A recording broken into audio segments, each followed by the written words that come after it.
बहुत स्वागत है आपका हमारे छत्तीसगढ़ के इस खास बुलेटिन में। खबरों के साथ मैं हूं रीनू यादव। शुरुआत करेंगे खबरों की और सबसे पहले बात गरियाबंद से बड़ी खबर की जाए। एक बार फिर से तेंदुए की दहशत इलाके में बनी हुई है। रिहायशी इलाके में तेंदुए ने फिर से दस्तक दी है।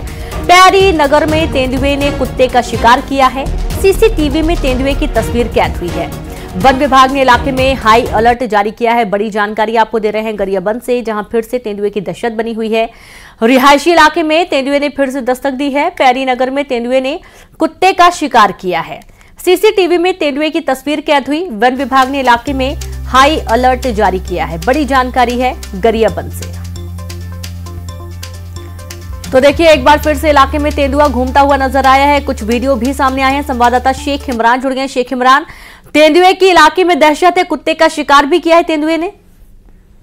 जी बिल्कुल, पैरी नगर में ये तेंदुआ देखा गया है और गरियाबंद का ये रिहायशी इलाका है जहां काफी ज्यादा लोग रहते हैं। और अचानक जब रात में तेंदुआ आया तो सब डर गए और इसका जो पूरी घटना है वो सीसीटीवी कैमरा में रिकॉर्ड हुआ है, जिसमें साफ तौर पर देखा जा सकता है कि कैसे तेंदुआ जो है रिहायशी इलाके में घुसता है और इसके बाद जो पालतू कुत्ता है उसे उठाकर वो जंगल की ओर ले गया। और इस घटना के बाद से ही पूरे इलाके में वन अमला ने हाई अलर्ट जारी कर दिया है। लेकिन तेंदुआ दिखे जाने के बाद से पैरी नगर जो निवासी है वो दहशत में है और कहीं न कहीं उनके मन में डर है कि तेंदुआ कहीं उनके घर के अंदर ना घुस जाए, कोई बड़ी घटना, कोई बड़ी हादसा ना हो जाए, क्योंकि लगातार गरियाबंद के आसपास तेंदुआ देखा जा रहा है। क्योंकि गरियाबंद जो जिला मुख्यालय है, जो शहर है, वो जंगल से लगा हुआ है, पहाड़ी इलाका है। इस वजह से तेंदुआ जो है लगातार शहर में घुस रहा है। वन अमला ने पहले भी तेंदुआ को पकड़ने की कोशिश किया था लेकिन पकड़ नहीं पाए। अब जो तेंदुआ है वो पैरी नगर में घुस रहा है। इसको लेकर वन अमला ने तमाम जो लोग हैं उन्हें हाई अलर्ट मोड पर रखे हैं और तेंदुए को नजर रखने के लिए वन अमला जो है आज दिन भर तैनात रहेगी। देखने होगा कि कैसे जो है लोगों को सुरक्षित रखा जा सकता है और तेंदुआ जो है वो और कहाँ निकलता है, किस जगह में घुसता है, इस पर भी वन अमला नजर बनाकर रखा हुआ है। हालांकि तेंदुआ अब जो शिकार के लिए है वो शहर की ओर रुख कर रहा है, जिससे लोगों में दहशत बना हुआ है। जी बिल्कुल, बहुत शुक्रिया आपका जानकारी के लिए शेख इमरान। और इस तरीके से अब इलाके में दहशत का माहौल बना हुआ है। फिलहाल वन विभाग नजर बनाए हुए तेंदुए की ढूंढने की कोशिश की जा रही है। धमतरी में डॉक्टर पर धारदार हथियार से जानलेवा हमला किया गया। मामूली बात पर बदमाशों ने डॉक्टर की जान लेने की कोशिश की। बस स्टैंड पर यह वारदात हुई है। पीड़ित डॉक्टर ने कोतवाली थाने में एफआईआर दर्ज करवा दी है। बड़ी खबर है धमतरी से, जहां डॉक्टर पर धारदार हथियार से जानलेवा हमला किया गया। मामूली बात पर बदमाशों ने डॉक्टर की जान लेने की कोशिश की है। संवाददाता अभिषेक जुड़ गया। अभिषेक, क्या है ये पूरा मामला? किस बात को लेकर इतना नाराजगी कि डॉक्टर की पिटाई कर दी गई, जान लेने की कोशिश की गई?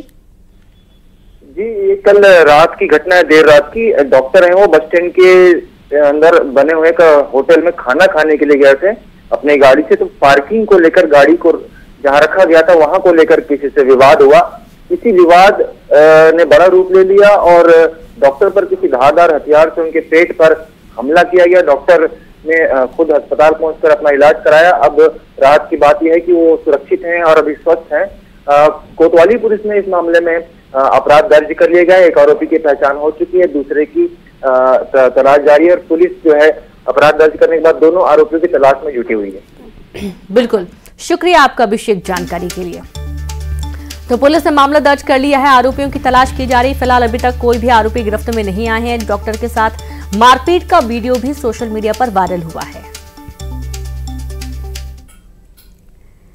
कांकेर शहर में चोर बेखौफ हो गए हैं। मेन रोड पर दिन दहाड़े चोरी हो रही है और एक स्कूटी को चुरा कर ले गए चोर। सीसीटीवी कैमरे में चोर स्कूटी चुराते हुए नजर आए हैं। नया बस स्टैंड के पास की पूरी जानकारी है। कोतवाली थाना क्षेत्र का ये पूरा मामला बताया जा रहा है।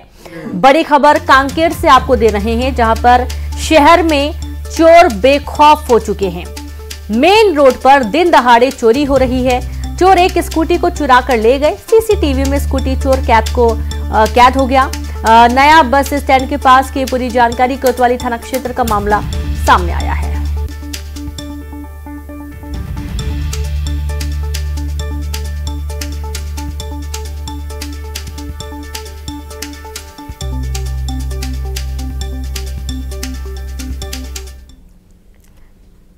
खबर बिलासपुर से है, जहां पर रतनपुर थाने में बदमाश के हंगामे पर बड़ा एक्शन हुआ है। हंगामे का वीडियो सामने आया। वीडियो बनाने वाले आरक्षक रीडर रामधीन टोप्पो को लाइन अटैच कर दिया गया। आदतन बदमाश बिक्कू रावत ने थाने में जमकर गाली गलौज की थी। वीडियो वायरल होने पर एसपी रजनीश सिंह ने बड़ी कार्रवाई की। आरटीआई रजनीश सिंह और 5 सिपाही भी पहले लाइन अटैच हो चुके हैं। बड़ी जानकारी है बिलासपुर से, जहां पर रतनपुर थाने में बदमाश के हंगामे पर बड़ा एक्शन हुआ है। हंगामे का वीडियो सामने आया। वीडियो बनाने वाले आरक्षक रीडर रामधीन टोप्पो को लाइन अटैच किया गया।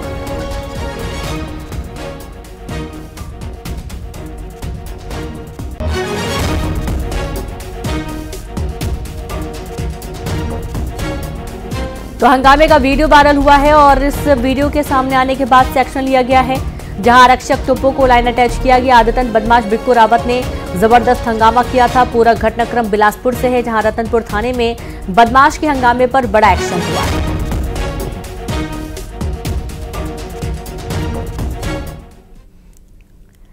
रायपुर दक्षिण उपचुनाव के लिए कांग्रेस उम्मीदवार आकाश शर्मा आज नामांकन भरेंगे और इस मौके पर कांग्रेस रैली भी निकालेगी।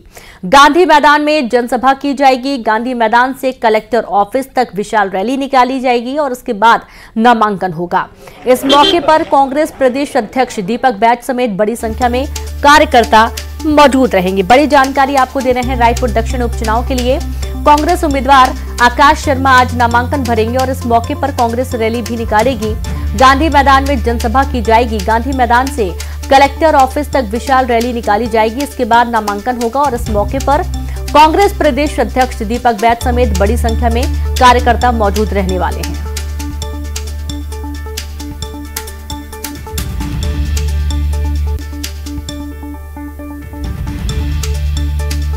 तो वहीं पूर्व सीएम भूपेश बघेल ने कहा कि रायपुर दक्षिण में एक बुजुर्ग के सामने कांग्रेस का नौजवान खड़ा है। कांग्रेस ने युवा पर दांव लगाया है। बाहरी के सवाल पर बघेल ने कहा कि सबकी जड़ें गांव से जुड़ी हैं। जो बाहरी कह रहे हैं उनकी जड़ें कहां हैं?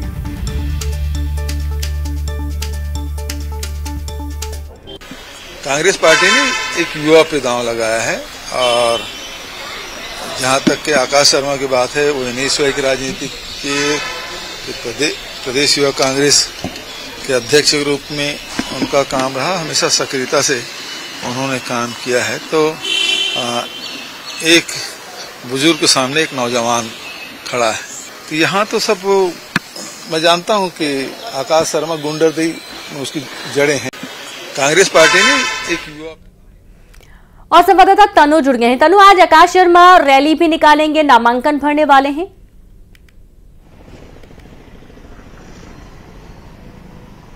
जी बिल्कुल, देखिए रायपुर दक्षिण उपचुनाव की सरगर्मियां अब जो है वो तेज हो चुकी है और इसी बीच बीते दिनों एक दिलचस्प तस्वीर भी जो है वो सामने आई थी, जिसमें बीजेपी और कांग्रेस दोनों ही के प्रत्याशी जो है वो नामांकन दाखिल करने के लिए कलेक्ट्रेट पहुंचे थे और इस दौरान दोनों का आमना सामना हुआ और कांग्रेस के जो कैंडिडेट है आकाश शर्मा, उन्होंने सुनील सोनी के पैर छूकर आशीर्वाद भी लिए हैं, जिसके बाद आज आकाश शर्मा शक्ति प्रदर्शन के साथ एक बार फिर नामांकन दाखिल करने जो है वो पहुंचेंगे और करीब 11 बजे पहले गांधी मैदान में एक सभा होगी। सभा को संबोधित किया जाएगा और सभा को संबोधित करने के बाद बड़ी संख्या में वो जो है रैली निकालकर कलेक्ट्रेट पहुंचेंगे और इस दौरान पीसीसी चीफ दीपक बैज समेत कांग्रेस के तमाम वरिष्ठ नेता जो है वो मौजूद रहेंगे और जिसके बाद कल बीजेपी के जो कैंडिडेट हैं सुनील सोनी, वो नामांकन दाखिल करेंगे और शक्ति प्रदर्शन के साथ वो भी जो है नामांकन दाखिल करने के लिए एकात्म परिसर से कलेक्ट्रेट के पास पहुंचेंगे और इस दौरान भी बीजेपी के तमाम वरिष्ठ नेता जो है वो मौजूद रहेंगे। और एक तरह से रायपुर दक्षिण जो सीट है वो हाई प्रोफाइल सीट है, क्योंकि यहाँ पर लगातार 8 बार के विधायक रह चुके बृजमोहन अग्रवाल के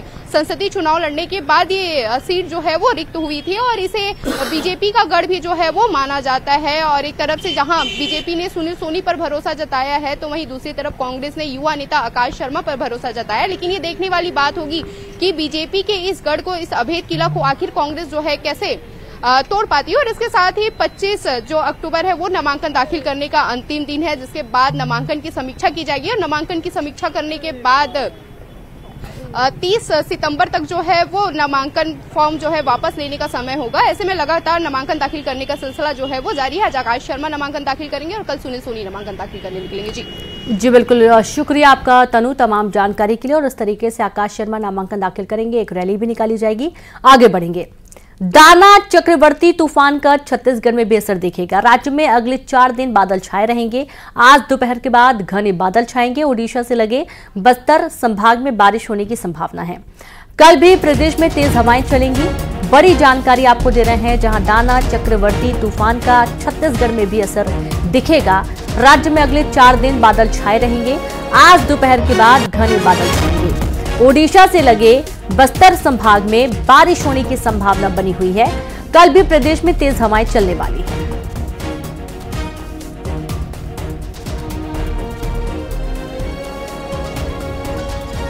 और संवाददाता युगल तिवारी, युगल, दाना चक्रवर्ती तूफान का असर छत्तीसगढ़ में भी नजर आने वाला है। कौन कौन से इलाके प्रभावित रहने वाले हैं?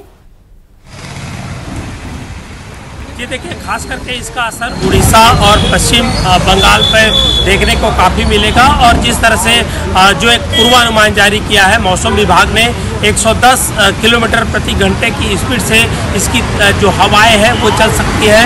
एक बवंडर है, वो तूफान है, वो आतंक भी जो मचा सकता है और कहर बरपा सकता है। तो साथ ही साथ छत्तीसगढ़ में इसका हालांकि उतना ज़्यादा असर नहीं होगा, लेकिन उड़ीसा से लगे हुए जो जिले हैं जैसे रायगढ़ है, महासमुंद है, धमतरी है, कांकेर है, जो सीमा उड़ीसा क्षेत्र से लगे हुए हैं, उन जिलों में इसका असर देखने को मिलेगा। साथ ही साथ उत्तर और मध्य छत्तीसगढ़ में भी इसका असर है देखने मिलेगा।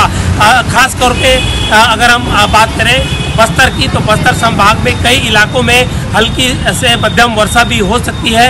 वहीं छत्तीसगढ़ के कई जिलों में जो है बादल छाए रहेंगे और बादल हो सकता है कि आज दोपहर से ही छाना शुरू हो जाए और 3 से 4 दिनों तक छत्तीसगढ़ में बादल छाए रह सकते हैं और कहीं कहीं बारिश की संभावना है वो हो सकती है। लेकिन छत्तीसगढ़ में उसका जो तूफान का उतना ज़्यादा असर नहीं होगा, लेकिन एहतियातन छत्तीसगढ़ से जो गुजरने वाली ट्रेनें हैं 15 ट्रेनों को भी रद्द कर दिया गया है। तो कुल मिलाकर ये कहा जा सकता है कि तूफान दाना है, अपना कहर बरपा सकता है और उसका असर छत्तीसगढ़ में भी देखने को मिलेगा। जी अब बिल्कुल, और इसका असर छत्तीसगढ़ के साथ ही साथ कुछ बहुत असर एमपी में भी नजर आने वाला है। बहुत शुक्रिया आपको जानकारी के लिए युगल। और चलिए अब आगे बढ़ेंगे, बात करेंगे जांजगीर चांपा में 8 मेडिकल स्टोर के लाइसेंस निलंबित कर दिए गए हैं। खाद्य और औषधि प्रशासन ने बड़ी कार्रवाई की है। जिले में 8 मेडिकल स्टोर का लाइसेंस निलंबित कर दिया गया। मेडिकल स्टोर में निरीक्षण के दौरान कई अनियमितताएं पाई गई थी। 8 मेडिकल स्टोर के लाइसेंस 3 से 10 दिन तक के लिए निरस्त किए गए हैं। बड़ी जानकारी है जांजगीर चांपा से, जहां 8 मेडिकल स्टोर के लाइसेंस निरस्त किए गए हैं। खाद्य और औषधि प्रशासन ने ये बड़ी कार्रवाई को अंजाम दिया है। संवाददाता कैलाश जुड़ गए हैं। कैलाश, क्या पहले से कुछ शिकायतें मिल रही थी, अनियमितता पाए जाने पर ही एक्शन लिया गया है? जी, लगातार इनको समझाई दी जा रही थी अनियमितता के सुधार के लिए, लेकिन अंततः सुधार नहीं आया। खाद्य एवं औषधि प्रशासन की टीम ने बड़ी कार्रवाई करते हुए 8 मेडिकल स्टोर को निलंबित कर दिया है। 3 से 10 दिन के लिए इनका लाइसेंस निलंबित किया गया है। इस दौरान की दवा बिक्री नहीं की जाएगी। और 8 मेडिकल स्टोर जो है Navagarh messrs Sanjali medical store, Jai medical store और Gautam medical store, messrs Nisha medical store Champa के मेसर्स मेसर्स छाया मेडिकल, मार्क होता के messrs Vaibhavi medical store, messrs Preeti medical store का लाइसेंस निलंबित किया गया है। और इसको सख्त हिदायत है कि इस तरह के दोबारा यदि गतिविधि में शामिल हुए और अनियमितता पाई गई तो हमेशा के लिए इन पर दंडित कार्रवाई की जाएगी। इस तरह की बड़ी कार्रवाई है और निश्चित रूप से मेडिकल विभाग के लिए सचेत रहने की बात है और अनियमितता पाए जाने पर उन पर भी कार्रवाई और लगातार कार्रवाई की जाएगी, ऐसा कहना है खाद्य एवं औषधि विभाग की। अब बिल्कुल, शुक्रिया आपका जानकारी के लिए। और इस तरीके से अब खाद्य एवं औषधि विभाग ने एक्शन लिया है। तो वहीं आगे बढ़ेंगे, जहां बलौदाबाजार में अवैध खनन के खिलाफ खनिज विभाग ने बड़ी कार्रवाई की है। खनिज अधिकारी ने अवैध रेत सहित 9 गाड़ियों को जब्त किया है। गिद्धपुरी और लवन के इलाके में महानदी में रेत का अवैध खनन हो रहा था। बड़ी जानकारी है बलौदाबाजार से, जहां पर अवैध खनन के खिलाफ खनिज विभाग ने बड़ी कार्रवाई की है। खनिज अधिकारी ने अवैध रेत सहित 9 गाड़ियों को जब्त कर लिया है।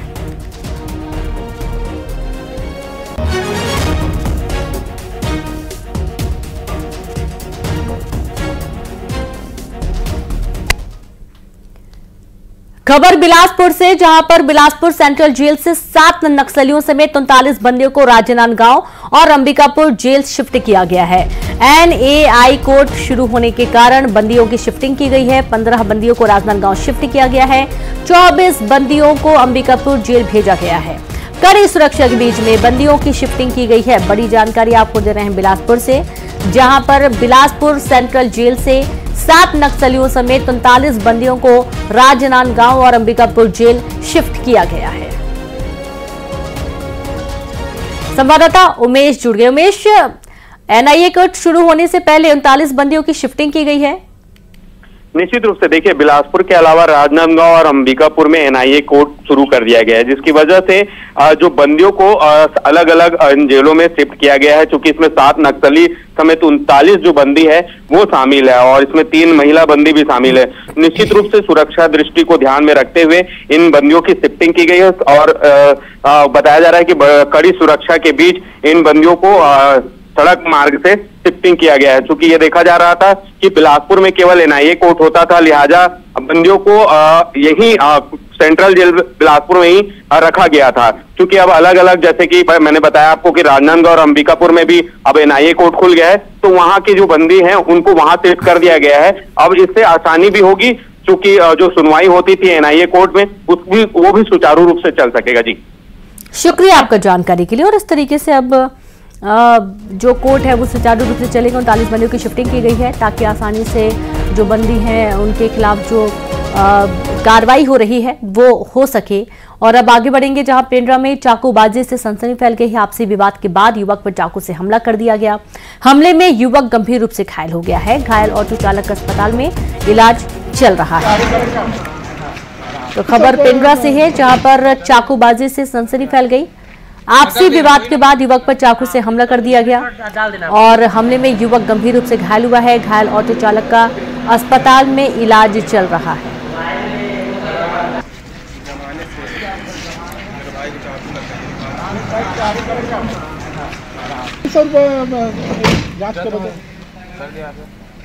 मैं कर दे रहा हूँ, वही नंबर में करना है। कांकेर जिले के मरकाचुआ गांव में लोग झरिया का पानी पीने के लिए मजबूर हैं। गांव में हैंडपंप है लेकिन वो कई सालों से खराब पड़ा हुआ है। मरकाचुआ गांव में 230 लोग रहते हैं। ये लोग पानी के लिए कोठरी नदी पर निर्भर हैं। झरिया का पानी पीने से गंभीर बीमारियों का खतरा बना हुआ है। जंगल और पहाड़ों से घिरे इस गांव में पानी लेने के लिए जाना भी एक बड़ा जोखिम का काम है। जंगल के रास्ते में जंगली जानवर कभी भी हमला कर सकते हैं।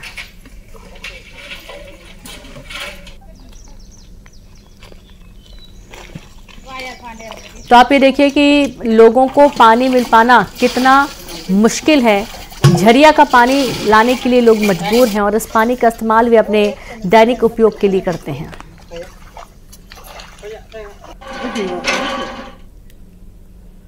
बिलासपुर में कलेक्टर अवनीश शरण ने बिलासा बाई केम्बट एयरपोर्ट का निरीक्षण किया। कलेक्टर ने एयरपोर्ट में चल रहे 3CIFR कार्यों की समीक्षा की। कलेक्टर ने runway strip, fire approach road और अन्य कार्यों में तेजी लाने के निर्देश दिए हैं। कलेक्टर ने एयरपोर्ट की सुरक्षा और अग्नि सुरक्षा इंतजामों का भी जायजा लिया। साथ ही फ्रंट एलिवेशन का प्रस्ताव जल्द तैयार करने के निर्देश दिए गए हैं।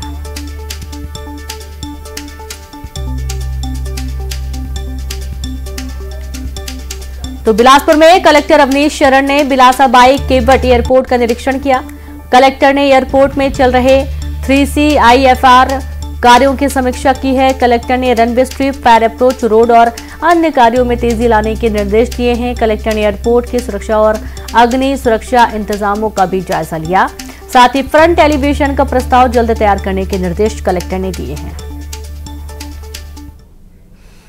बलरामपुर में नवजात की मौत का मामला गहराता जा रहा है। जन्म के समय कई ऐसे अस्वस्थ बच्चे जन्म ले रहे हैं जो गर्भ से बाहर आते इस वातावरण में सर्वाइव नहीं कर पा रहे हैं, तो वहीं कुछ गंभीर बीमारी के साथ जन्म ले रहे हैं। क्या है वजह और क्यों हो रही है मौत? डॉक्टर क्या कहते हैं और नवजात की मौत के आंकड़े क्यों डरा रहे हैं? इससे कैसे निपटा जाए, इस रिपोर्ट में देखिए।